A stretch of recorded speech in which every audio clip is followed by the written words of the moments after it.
കുറ്റകൃത്യത്തിന് ഉപയോഗിച്ച ഇലക്ട്രോണിക് ഡിവൈസുകൾ പിടിച്ചെടുക്കണം എന്നതാണ് ഒരു ആവശ്യമായി പ്രോസിക്യൂഷൻ പറയുന്നത്. കൂട്ടുപ്രതികളെ അറസ്റ്റ് ചെയ്യണം. ഇപ്പോൾ ഇതിൽ മറ്റു പ്രതികളുണ്ട്.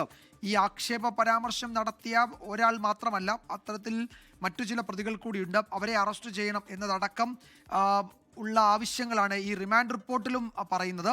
അതിജീവിതയെ വീണ്ടും അപമാനിക്കാൻ ഈ പ്രതി ശ്രമിക്കുമെന്നത് രാഹുൽ ഈശ്വറിന്റെ മുൻകാല ചെയ്തികൾ ചൂണ്ടിക്കാട്ടിയാണ് പ്രോസിക്യൂഷൻ കോടതിയെ അറിയിച്ചത്. അതിശക്തമായി ഈ ജാമ്യാപേക്ഷയെ എതിർക്കുകയാണ്. പ്രതി സമാന കുറ്റകൃത്യം നേരത്തെയും ചെയ്തിട്ടുണ്ട് എന്നത് മറ്റു പല കേസുകളുടെയും റിപ്പോർട്ടുകളടക്കം ചൂണ്ടിക്കാട്ടി പ്രോസിക്യൂഷൻ കോടതിയെ അറിയിക്കുന്നു. അതിജീവിതയുടെ ചിത്രങ്ങളും വിവരങ്ങളും സമൂഹ മാധ്യമങ്ങളിൽ പ്രചരിപ്പിച്ചു. അതിജീവിതയെ അപമാനപ്പെടുത്തി എന്നാണ് റിമാൻഡ് റിപ്പോർട്ടിൽ പറയുന്നത്. ഭീഷണിപ്പെടുത്തി എന്നും ഈ റിമാൻഡ് റിപ്പോർട്ടിൽ പറയുന്നുണ്ട്. അതിജീവിതയെ രാഹുൽ ഈശ്വർ ഭീഷണിപ്പെടുത്തി എന്ന് പറയുന്നു. ഈ റിമാൻഡ് റിപ്പോർട്ടിൽ വളരെ വിശദമായി തന്നെ ഈ നടത്തിയ ഇടപെടലുകളുടെ വിവരങ്ങൾ ഉണ്ട്. അതിൽ കൂടുതൽ അന്വേഷണം ബാക്കിയുണ്ട്. അതുകൊണ്ടാണ് ഈ കുറ്റകൃത്യത്തിന് ഉപയോഗിച്ച ഇലക്ട്രോണിക് ഡിവൈസുകൾ പിടിച്ചെടുക്കണമെന്ന നിലപാട് പ്രോസിക്യൂഷൻ മുന്നോട്ട് വയ്ക്കുന്നത്. ഒപ്പം കൂട്ടുപ്രതികളെ അറസ്റ്റ് ചെയ്യണം എന്നതുൾപ്പെടെ ഉള്ള ആവശ്യങ്ങൾ മുന്നോട്ട് വയ്ക്കുന്നത്. അതുകൊണ്ട് ഈ ഘട്ടത്തിൽ പ്രതിക്ക് ജാമ്യം അനുവദിക്കാൻ പാടില്ല.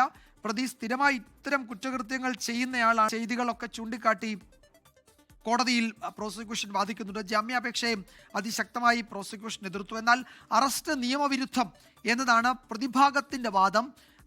അറസ്റ്റ് നിയമവിരുദ്ധമാണ്. ഈ അതിജീവിതയുടെ ഐഡന്റിറ്റി വെളിപ്പെടുത്തുന്ന തരത്തിലുള്ള ഒരു ഇടപെടലും പൊതുമാധ്യമങ്ങളിൽ, സമൂഹ മാധ്യമങ്ങളിൽ നടത്തിയിട്ടില്ല എന്നാണ് ഈ പറയുന്ന പ്രതിഭാഗം വാദം. അതായിരുന്നു. അതിന്മേൽ വാദം പൂർത്തിയായിട്ടുണ്ട്.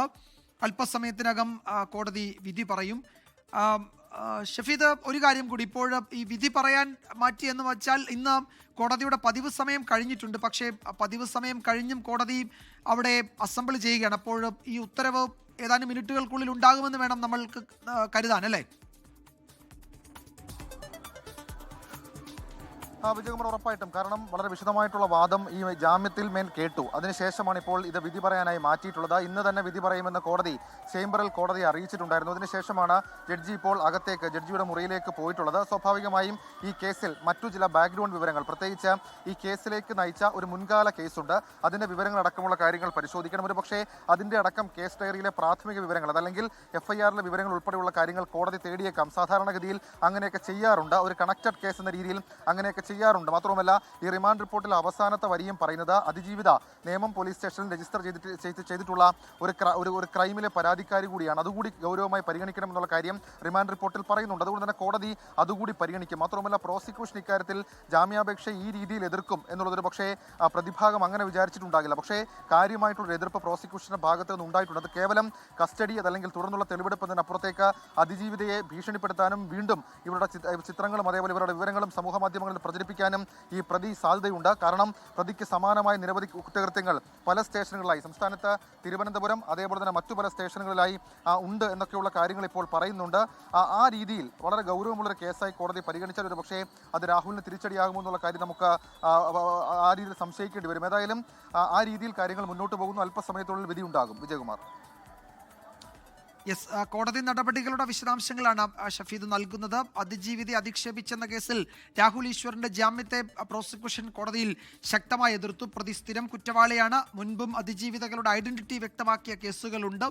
ജാമ്യം നൽകിയാൽ മറ്റു പ്രതികളെ ഒളിവിൽ പോകാൻ ഇയാൾ സഹായിച്ചേക്കും. അതുപോലെ കൂട്ടുപ്രതികളെ അറസ്റ്റ് ചെയ്യേണ്ടതുണ്ട്. അതുകൊണ്ട് 14 ദിവസത്തേക്ക് റിമാൻഡ് ചെയ്യണം, ജുഡീഷ്യൽ കസ്റ്റഡിയിൽ റിമാൻഡ് ചെയ്യണമെന്നതാണ് പ്രോസിക്യൂഷന്റെ വാദം. എന്നാൽ ഈ വാദം പ്രതിഭാഗം നിഷേധിക്കുകയാണ്. അതിജീവിതയുടെ ഐഡന്റിറ്റി വെളിപ്പെടുത്തുന്ന തരത്തിലുള്ള ഒരു ഇടപെടലും നടത്തിയിട്ടില്ല എന്നാണ് പ്രതിഭാഗത്തിന്റെ ആർഗ്യുമെന്റ്. വാദം പൂർത്തിയായിട്ടുണ്ട്. ഏതാനും നിമിഷങ്ങൾക്കുള്ളിൽ കോടതി ഇക്കാര്യത്തിൽ ഒരു ഉത്തരവ് പറയും. ജുഡീഷ്യൽ കസ്റ്റഡിയിലേക്ക് രാഹുൽ ഈശ്വറിനെ വിടുമോ അതല്ല ജാമ്യം നൽകുമോ എന്നതാണ് അറിയേണ്ടത്. ഇലക്ട്രോണിക് ഡിവൈസുകൾ കൂടുതലായി പിടിച്ചെടുക്കേണ്ടതുണ്ട് എന്ന ഒരു വാദം മുന്നോട്ട് വയ്ക്കുന്നുണ്ട്. ഇതൊരു പക്ഷേ രാഹുൽ ഈശ്വറിന് ജാമ്യം നൽകുന്ന ഘട്ടത്തിൽ കോടതി പരിഗണിച്ചേക്കാം. കൂടുതൽ ചോദ്യം ചെയ്യൽ ആവശ്യമുണ്ട്. ഈ കൂട്ടുപ്രതികളുടെ കാര്യമൊക്കെ പ്രോസിക്യൂഷൻ ഇതിൽ പറയുന്നുണ്ട്. അതിൽ അവരെയൊക്കെ കസ്റ്റഡിയിൽ എടുക്കേണ്ടതുണ്ട്. അപ്പോൾ തെളിവ് നശിപ്പിക്കൽ അടക്കം ഈ ജാമ്യം നൽകിയാൽ ഇയാൾ അത് ചെയ്യും. കാരണം ഇത്തരത്തിൽ അതിജീവിതകളെ അപമാനിച്ച കേസുകൾ നേരത്തെയുമുണ്ട് എന്നതൊക്കെ ചൂണ്ടിക്കാട്ടിയാണ് കോടതിയിൽ പ്രോസിക്യൂഷന്റെ ഒരു വാദമുണ്ടായിരുന്നത്. ലോകത്തെവിടെയായാലും ഏത് സമയത്തും 24 വാർത്തകളും ഓഗ്മെന്റഡ് റിയാലിറ്റി പാക്കേജുകളും എക്സ്പ്ലെയിനറുകളും വിശദമായി കാണാൻ ഞങ്ങളുടെ യൂട്യൂബ് ചാനൽ നിങ്ങൾക്ക് സബ്സ്ക്രൈബ് ചെയ്യാം.